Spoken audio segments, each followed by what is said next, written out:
so far in the first 200.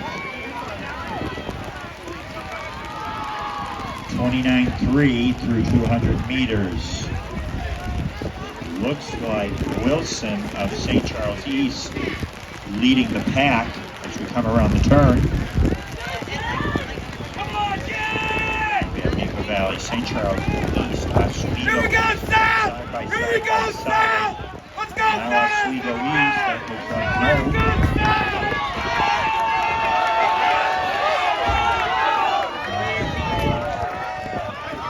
Seconds through 400 meters on that road. It's opening leg.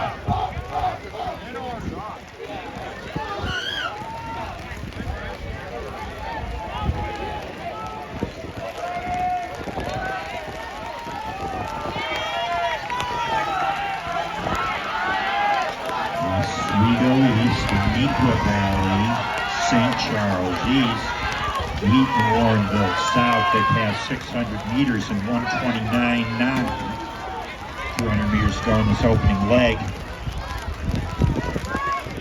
And just like that, it's Oswego East, the Wolves, stretching out their lead.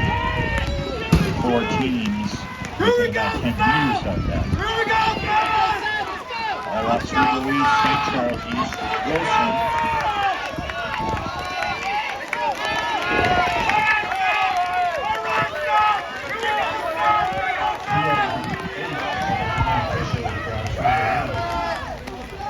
St. Charles East second. Maple Valley